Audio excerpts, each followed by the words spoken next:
Shalom, shalom, queridos amigos. Bienvenidos un día más a Israel a diario. Shavua Tov.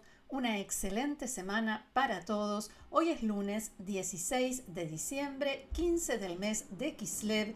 Llevamos 437 días de guerra todavía, con 100 rehenes en la franja de Gaza. Y mucho se habla en estos días, en estas últimas horas especialmente, de las posibilidades, al parecer esta vez reales, y hago hincapié en al parecer, de llegar a un acuerdo que permita liberar a quienes fueron secuestrados el 7 de octubre de 2023 en la masacre que lideró Hamas en el sur de Israel. Y esta mañana el cielo les recordó a quienes no los tienen presentes que ellos están ahí, en el infierno, en las garras de Hamas y otros grupos terroristas en la franja de Gaza, seguramente tratando de resistir y aferrándose a sus últimas esperanzas. Estas imágenes fueron tomadas en Jerusalén, pero el símbolo de reclamo por la liberación de los rehenes se vio en el cielo de muchísimas localidades en todo el país, norte, centro y sur. A mí, debo decir, me despertó el ruido del avión muy temprano y cuando salí al balcón realmente fue muy impactante y muy emocionante ver esa imagen allí en el cielo. Evidentemente estaba un poco dormida porque no tomé ninguna foto, pero las redes sociales están llenas de filmaciones y todo tipo de imágenes del cielo en la mañana de hoy en Israel. Desde el Yemen, mientras tanto, los hutíes nos enviaron un saludo mucho menos emotivo esta mañana. Una embarcación perteneciente a la Marina israelí neutralizó hoy en el Mediterráneo un dron lanzado desde el Yemen. El dron fue interceptado antes de que entrara en el espacio aéreo israelí. Desde principios de noviembre hasta hoy, los hutíes lanzaron desde allí a Israel 5 misiles balísticos y 5 drones. Y vamos a ver ahora los diarios de hoy en Israel. La primera plana de Yediot Aharonot encabeza su tapa de hoy diciendo: las familias de los rehenes entre la desesperación y la esperanza, y, entre comillas, no dejar a nadie atrás. El titular dice: los últimos obstáculos en camino a un acuerdo por los secuestrados. Y la bajada amplía: las dos partes informan que hay un avance significativo en las conversaciones, pero todavía hay diferencias respecto de la cantidad de rehenes que serán liberados en la primera etapa y su identidad. Y citan al primer ministro Netanyahu, abro comillas: hablé con mi amigo Donald Trump sobre los esfuerzos que estamos haciendo para liberar a nuestros rehenes. Cuanto menos hablemos, será mejor, o sea, cuanto menos se hable públicamente.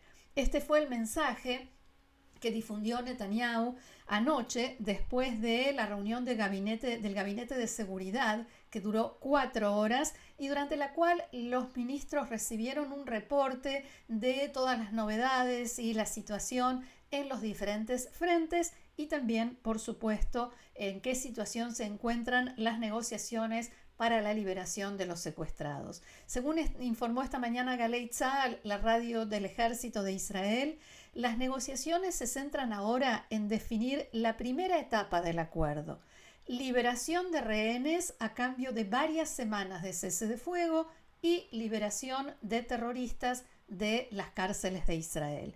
Y por lo demás, el silencio sobre el contenido de las negociaciones se mantiene, incluso después de la reunión de ayer. Por esto que decía anoche el primer ministro Netanyahu, que cuanto menos se comente mejor. Y en general, cuando hay reunión de gabinete hay filtraciones. Esta vez no las hubo. Ni siquiera los ministros, que suelen amenazar públicamente y hablar diciendo que si se concreta este acuerdo que se está negociando van a renunciar, van a hacer caer el gobierno. Me refiero al ministro Ben Gvir y al ministro Smotrich especialmente. Esta vez no dijeron nada. Israel quiere sacar a la mayor cantidad posible de rehenes en la primera etapa. Hamas quiere lo contrario, quiere quedarse con la mayor cantidad posible de rehenes por si el cese de fuego es temporal y después se reanuda la guerra. El diario Maariv se refiere ampliamente hoy a lo sucedido durante el fin de semana en otro aspecto, en otro frente, en Siria y los peligros que enfrentan otros países, especialmente Jordania. Y habla también de Abu Muhammad al-Julani, que ahora usa el que dice que es su nombre real, Ahmed Ashara, y es el líder de Hayat Tahrir al-Sham, el grupo que encabezó el derrocamiento del presidente sirio, ahora expresidente, Bashar al-Assad. Y aquí vemos diarios de este fin de semana también, porque el tema no empezó hoy, por supuesto. El titular es una cita de al-Julani: no entraremos en un enfrentamiento con Israel. Recordemos que durante los últimos 10 días las fuerzas de defensa de Israel tomaron la zona de amortiguación en la frontera entre Israel y Siria, además de otros puntos estratégicos como en el Hermón, el lado sirio del Hermón, el punto más alto de la zona. Y allí estamos viendo esos ataques. El ejército israelí destruyó la mayor parte de la fuerza aérea, la marina, la defensa aérea, los misiles y los cohetes sirios. Las fuerzas de defensa de Israel también llevaron a cabo ataques contra instalaciones que anteriormente se utilizaban como parte del programa sirio de armas químicas. Israel dejó en claro que los ataques tienen como objetivo evitar que esas armas caigan en manos de organizaciones terroristas y plantea desde el principio que esta presencia en Siria del ejército israelí es limitada y temporal. Sin embargo, fuentes israelíes de alto rango dijeron que probablemente durará varios meses e incluso más. ¿Qué pasó del lado sirio? ¿Cómo reaccionan a esta situación? La misión siria ante la ONU envió una carta a los miembros del Consejo de Seguridad protestando por las acciones de Israel, una queja por las operaciones de Tzal en Siria por 3 cuestiones: la ocupación de la zona de amortiguamiento, la presencia de los soldados israelíes en el Hermón sirio y los ataques aéreos en grandes áreas del territorio de Siria. Según escribió el embajador de Siria ante la ONU en esa carta, todo ello constituye una violación del Acuerdo de Separación de Fuerzas de 1974 y de la soberanía siria. Y por eso Siria le exige al Consejo de Seguridad, dice la carta, que asuma su responsabilidad y tome medidas contra Israel. Pero el embajador de Siria no está solo y varios países, entre ellos Arabia Saudita, Emiratos Árabes Unidos, Jordania, condenaron estas operaciones israelíes, además de Francia, como ya habíamos mencionado. Y quien también habló sobre Israel por primera vez este fin de semana, como lo vimos en el diario Maariv, es Abu Muhammad al-Julani o Ahmed Ashara. Lo cierto es que durante toda la semana, todos estos días, mientras Israel atacaba y destruía todo el patrimonio del ejército de Bashar al-Assad, hubo muchas críticas contra al-Julani porque no decía nada, no reaccionaba. Y estas críticas se produjeron dentro de Siria, pero también en otros países árabes. Y finalmente, este fin de semana, al-Julani habló. ¿Qué dijo? Que las acciones de Israel constituyen una escalada injustificada y se basa en pretextos falsos. Que Israel no tiene motivos para cruzar la línea de separación, también porque la presencia iraní en Siria ha terminado e Irán ya no utilizará Siria como base para lanzar ataques contra Israel. Esto lo dijo en una entrevista publicada en el sitio web de Siria TV, que es un canal pro oposición. Lo que dijo básicamente es que no quiere guerra. Al-Ashara o al-Julani declaró: después de años de guerra no podemos darnos el lujo de entrar en un nuevo conflicto. La máxima prioridad es la reconstrucción y la estabilidad y no verse arrastrados a conflictos que traerán más destrucción. Fin de la cita. También pidió a la comunidad internacional que intervenga para detener a Israel. Y dijo que las soluciones diplomáticas son siempre la mejor opción. Esto quiere decir lo siguiente: nos quejamos protestamos por lo que hace Israel en Siria, pero no pensamos hacer nada, al menos hasta el momento, porque no queremos enfrentamientos. Y esta postura de al-Julani es coherente con la forma como estos nuevos dueños de casa en Siria quieren presentarse, quieren mostrarse ante el mundo, como quienes realizan una transferencia pacífica y ordenada del gobierno en Siria. A modo de ejemplo, en las últimas horas los estudiantes en Siria volvieron a las escuelas que se reabrieron apenas una semana después de la caída del gobierno de Bashar al-Assad, en lo que todos los medios internacionales destacan como, abro comillas, una potente señal de cierta normalidad, así decía la agencia Reuters. A estas declaraciones de al-Julani le siguió también durante el fin de semana una respuesta israelí que la dio el comandante en jefe de Tzal, Herzi Halevi, mientras llevaba a cabo una recorrida y evaluación de situación en las áreas de Siria donde precisamente el ejército israelí está operando, y dijo lo siguiente: nosotros no interferimos en lo que sucede en Siria, no tenemos ninguna intención de gobernar Siria. Sí intervenimos de forma inequívoca en lo relacionado con la seguridad de los ciudadanos de Israel aquí en los Altos del Golán, y lo hacemos de manera profesional, correcta y al mismo tiempo con determinación. Quien también este fin de semana se refirió a la situación a partir de la caída de Bashar al-Assad, a Israel y otros temas de la región fue el secretario general de Hezbollah, Naim Qassem.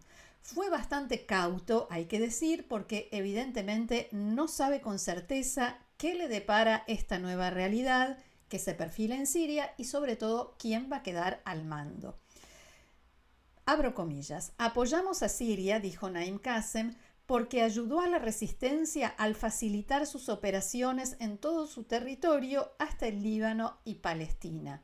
Traducción: apoyamos a Bashar al-Assad hasta ahora, o sea, Irán, porque ayudaba a Irán o a la Guardia Revolucionaria de Irán a permitir el contrabando de armas para Hezbollah y Hamas y la Yihad Islámica en el Líbano y la Franja de Gaza respectivamente, pero ahora las circunstancias cambiaron, decía Naim Qassem, el régimen ha caído ante nuevas fuerzas. No podemos juzgar estas nuevas fuerzas hasta que se estabilicen, adopten posiciones claras y el régimen en Siria se estabilice. Fin de la cita. Después dijo que espera que el nuevo régimen adopte una política de cooperación con Irán y agregó: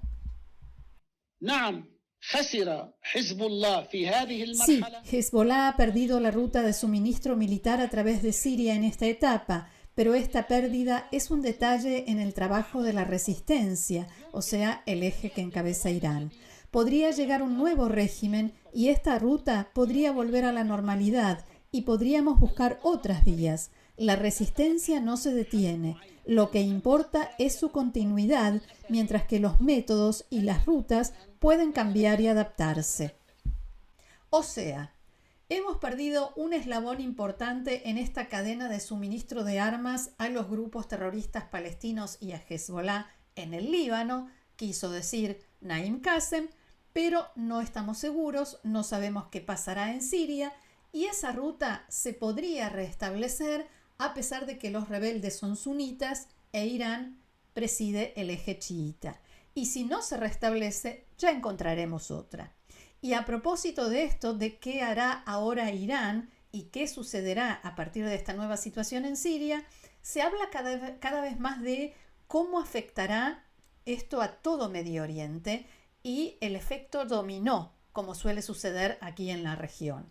Así fue, por ejemplo, durante la primavera árabe, que como sabemos comenzó en Túnez y tuvo efecto en varios países de la zona, provocando la caída de líderes que parecían eternos, como Gaddafi, Mubarak y Bin Ali. Ahora, el efecto de los rebeldes de Siria amenaza también con llegar a Jordania y a la margen occidental. Tres fuentes israelíes de alto rango citadas por el periodista israelí Barak Ravid en el medio norteamericano Axios y en el medio israelí Walla dijeron que Israel y Jordania llevaron a cabo conversaciones secretas este fin de semana para coordinarse de cara a lo que está sucediendo en Siria y la situación de seguridad. ¿Por qué es importante?, explicaba el periodista en esta nota.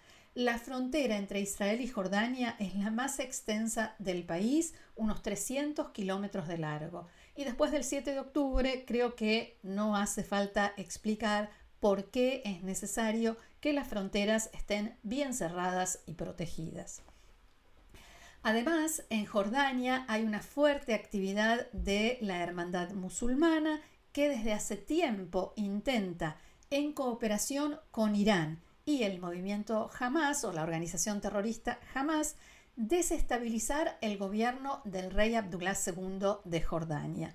En los últimos días abundan los informes en redes sociales sobre el caos de seguridad en la zona de la frontera entre Siria y Jordania. Y fuentes de seguridad dijeron a Axios y a otros medios que el ejército jordano aumentó el grado de alerta y reforzó su presencia en el área de esa frontera, de la frontera Siria-Jordania, por temor a que intenten infiltrarse en territorio jordano ciudadanos sirios o grupos yihadistas. Estos grupos son el mayor temor de las autoridades jordanas, especialmente porque son muy activos en la industria y el contrabando de armas y droga, la droga Captagón especialmente, desde el sur de Siria, y el ejército jordano viene luchando contra este fenómeno desde hace varios años para impedir el contrabando. Es por eso que Israel y Jordania decidieron aumentar la cooperación en materia de seguridad,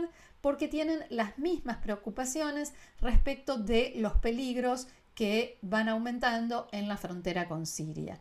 Según el medio norteamericano Axios, Jordania también es quien está mediando entre Israel y los rebeldes, o sea, el grupo encabezado por al-Julani, porque es quien transmite ida y vuelta mensajes entre las dos partes. Detrás de bambalinas, nos dice este artículo de Axios, funcionarios israelíes dijeron que el jefe del Servicio de Seguridad de Israel, Ronen Bar, y altos oficiales de las Fuerzas de Defensa de Israel se reunieron este fin de semana con el jefe de inteligencia de Jordania, Ahmed Husni, y altos comandantes del ejército jordano. En este encuentro, del que nadie quiso hacer comentarios oficialmente, trataron todos estos temas que acabo de mencionar: el peligro del contrabando de armas y de drogas, la posible infiltración de grupos terroristas y el efecto dominó que con tanta frecuencia vemos en Medio Oriente. Mientras tanto, y en paralelo a lo que sucede en Israel y Jordania debido a la situación en Siria, la autoridad palestina comenzó en estos días un operativo militar muy amplio en coordinación con el ejército israelí y las fuerzas de seguridad, llamado Defensa de la Patria. Es un operativo contra grupos terroristas de Hamas y la Yihad Islámica en el norte de Samaria, especialmente en los campos de refugiados de Jenin y Tulkarem. La autoridad palestina llevaba 3 años sin entrar con sus fuerzas de seguridad en los campos de refugiados de Jenin y Tulkarem, y allí vemos algunos de los enfrentamientos, los tiroteos que se están dando en estos últimos días. Decía que llevaba por lo menos 3 años sin que las fuerzas de seguridad de la autoridad palestina entraran en los campos de refugiados, en esos lugares, argumentando que eso iba a provocar una guerra civil. Mientras tanto, se apoderaron de esos lugares grupos de terroristas de Hamas y de la Yihad Islámica, que recibieron una gran ayuda de Irán, especialmente de armas que contrabandeaban a través de Jordania, y dinero que sirvió para financiar la formación de estos nuevos grupos terroristas que ahora se hacen llamar batallones. Y ahora Mahmoud Abbas, el presidente de la autoridad palestina, a quien allí vemos los grupos terroristas le hicieron una declaración de guerra, Decía, a Mahmoud Abbas se le pasó el miedo a la guerra civil y tiene mucho más miedo a terminar como Bashar al-Assad. Ya de por sí no es muy popular entre la población palestina, que lo ve como débil, corrupto y además lo acusan de servir a los intereses de Israel. Y a todo esto se podría sumar ahora este fenómeno de lo que veníamos hablando, el efecto dominó de Medio Oriente, y del que seguramente se seguirá hablando y mucho, y por supuesto también nosotros lo haremos. Hasta aquí nuestro encuentro de hoy. Muchísimas gracias por haberlo compartido con nosotros una vez más. Los invito, como siempre, a seguirnos en el canal, a compartirlo y a suscribirse. Vamos creciendo, pero queremos crecer mucho, mucho más. Gracias, los espero mañana aquí en Israel a Diario. Que tengamos buenas noticias. Shalom.